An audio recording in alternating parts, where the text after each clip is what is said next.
Hi, we like to talk about TV, films and comics on this channel, and today we're going to talk about an omnibus from DC, Red Hood and the Outlaws.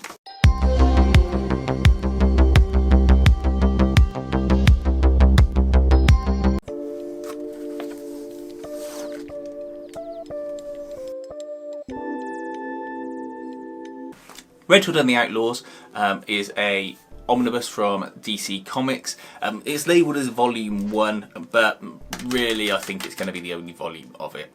It covers the Scott Lobdell and James Tynion IV comics from the New 52 run of Red Hood and the Outlaws. In this team you get Jason Todd, Roy Harper, Arsenal, and Starfire. They get together quite early on in the book, so there's no real messing about with that, and they go off sort of fighting crime. They make a good team because they're all sort of snarky and they argue with each other, but you know they're going to sort of get each other's back, or will they? They're all representative, let's say, of people of their age. Starfire, who is a sort of sexy alien, pretends to be sort of bimbo-ish, but really she's actually covering up a lot of her intelligence and her, I don't know what to say, her sort of forward character. But you find out through the book that she's actually a sort of captain of sort of like a Starjammers type ship or a Guardians of the Galaxy type ship, and they go off on a little space adventure with that. They have an adventure where they're being hunted by a person who hates aliens, and he's done lots of experiments on himself to turn himself into some kind of alien hunting monster. And in the background you've constantly got this main story arc going through the whole omnibus of Jason Todd having been trained by a group called the All-Cast to fight a dark force called the Untitled.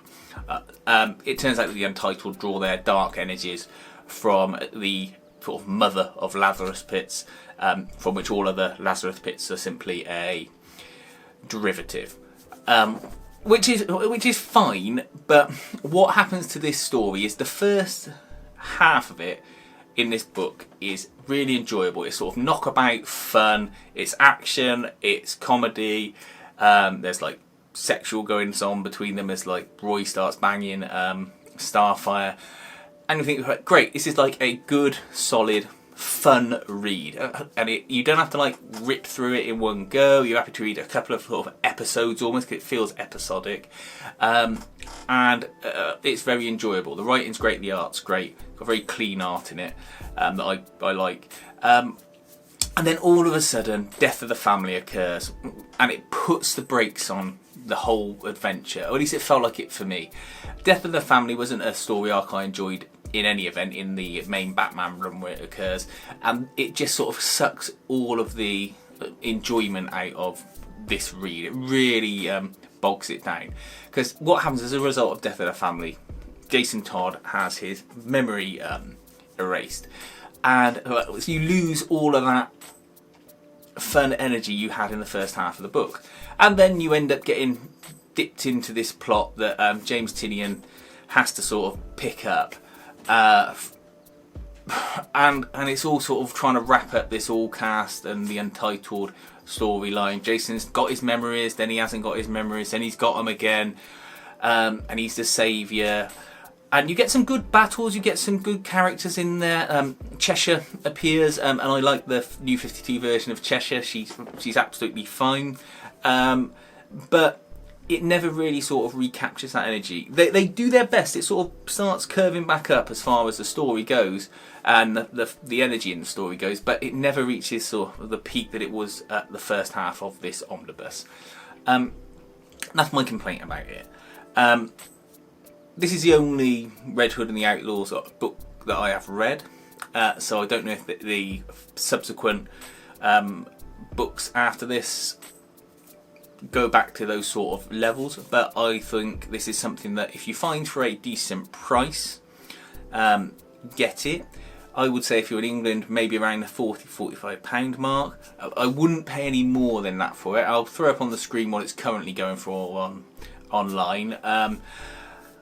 It's a decent size, you know, it's got very good quality printing, very good quality binding. I could open it straight up and read it with no problems. The binding seems to be thoroughly solid, and the paper quality is great. It's got nice thick paper. You feel it when you're reading it. You feel like you're reading something you know, got decent quality on. And you can tell there's been a lot of care and effort gone into the story in the book itself. Like I say, it's just a shame about that bit in the middle that just puts the brakes on. Look, let me know what you think. Have you read this, read the Outlaws Omnibus, or just any of the runs generally in it, any of the trades that make it up? I think it's worth reading if you like, say, the Deathstroke Omnibus that I reviewed on this channel, or you're interested in that kind of thing, then this is the kind of thing for you. If you're looking for something a bit more deep, or something that's not so knockabout, then probably not. I stick to something like, say, Grant Morrison's Batman or something like that, or Scott Snyder's Batman. But this is fun. Please feel free to give us a thumbs up, a like and a subscribe, and thanks for watching.